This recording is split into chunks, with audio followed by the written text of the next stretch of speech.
네, 여의도 사사건건 오늘 정치권 이슈는 전재수 민주당 의원, 최형두 국민의힘 의원과 함께 얘기 나누도록 하겠습니다. 안녕하십니까? 네, 반갑습니다. 네, 안녕하세요.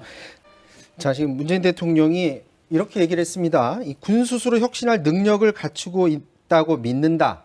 군 스스로 혁신을 할 수 있다라고 지금 믿다고 보는 건데, 근데 사실 돌이켜 보면 이게 지금 처음 있는 일도 아니고요. 그 동안은 과연 군에서 이걸 해결 의지가 없었던 건가? 해결하려고 분명히 했을 텐데도 불구하고 변화가 없었다는 점이 지금 문제라고 보여집니다. 자, 왜 이 문제가 그동안 해결이 안 됐고요? 지금 전재수 의원님 말하신 것처럼 하면 과연 개선이 될 것으로 보여집니까?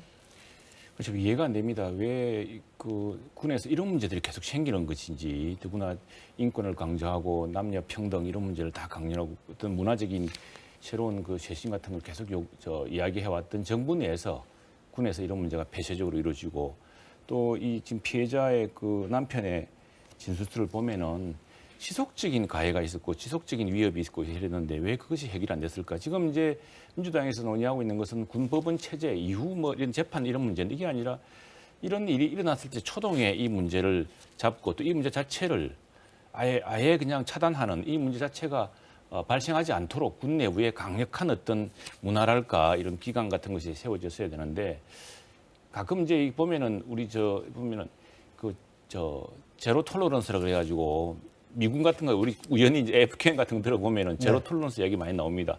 근데 절대 용납하지 않겠다. 이건 이제 지속적인 훈련, 지속적인 그 훈화, 뭐 이런 지속적인 정훈 이런 게 필요한 것인데, 그동안 군 내에서 이런 것들이 그러면 제대로 강조되지 않았다는 이야기인지 이런 것들이 좀 의심스럽고요. 그게 사실은 지금 이 문제는 어쨌든 다시는 재발되지 않도록 군 내부의 문화, 군 내부의 정훈, 군 내부의 여러 가지 지침을 해서 병사들부터 장교들까지 모든 사람들이 그 동료로서 군에서 같이 전쟁을 준비하는 어떤 비상시기를 같이 목숨을 걸어야 되는 사람으로서 절대로 상호 존중하는 이런 문화를 확립하려는 그런 노력이 좀 꾸준히 있어야겠다. 근데 그게 사실은 그런 걱정을 많이 합니다. 이 최근에 군 내에서 이런 일이 이뿐 아니라 무슨 뭐 갑자기 그 취객과 노인한테 군대가 뚫리고 또 탈북민한테 뚫리고 북 미사일을 놓치고 하는 이런 문제들이 많이 생겼는데, 이거 총체적으로 해서 우리 군대가 뭔가 지금 군대를 통해서 우리가 평화를 지켜야 되는 거 아니겠습니까? 군대의 강력한 대비 태세. 그렇게 하려면은 병사들과 또 장병들, 장교와 병사들 간에 그런 강력한 상호 신뢰와 존중이 있어야 되는데, 그런 문화가 많이 무너진 거 아닌가라는 걱정이 앞서고요. 그것부터 큰 문제는 국민들은 지금 이렇게 이야기합니다. 지금 이 문제는 진작 대통령이 좀 살펴야 됐고, 또 군 내부에서 좀 살펴야 되고, 뭐 정군 지휘관에 일 하든 간에 해서 군대의 문화를 좀 개혁해야 되는데, 왜 6.25 현충일 날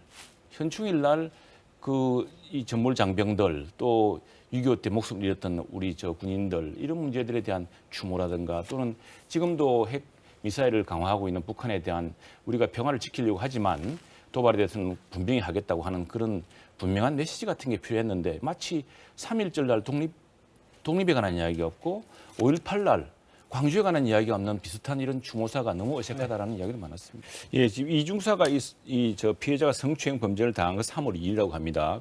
공군 양성평등센터가 사건을 처음 인지한 건 3월 5일. 공군 참모총장이 성폭력 사건을 처음 보고받은 건 사건 발생 한 달도 지난 4월 14일. 국방부 장관이 보고받은 건 그로부터 한 달 지난 5월 25일. 그건 이중사 이미 죽은 뒤였습니다. 너무 오래 걸렸어요. 네, 너무 오래 걸렸죠. 지금 이 매뉴얼대로 안 되고 있고요. 이 매뉴얼대로 안 되고 있다는 것은 물론 이제 우리 전 의원님 말씀하신 것처럼 이것에 대해서 군 내부의 폐쇄적 문화 때문에 억압하고 압박한 거 있지만, 이것들 자체를, 이런 문화 자체를 바꾸려고 하는 노력, 그러니까 강한 정문, 그다음에 어떤 비상 시기에 우리가 서로 목숨을 의지할 수밖에 없다는 그런 강한 유대감, 이런 것들이 좀 더 강화되고 교육되고 되어야 되는데, 네. 도대체 이해가 안 되는 사건입니다. 이 사건은 진짜 보면은. 결과에 책임져야 될 것이다. 그리고 거기에 대한 나경원 후보의 반박, 이 부분 어떻게 보세요?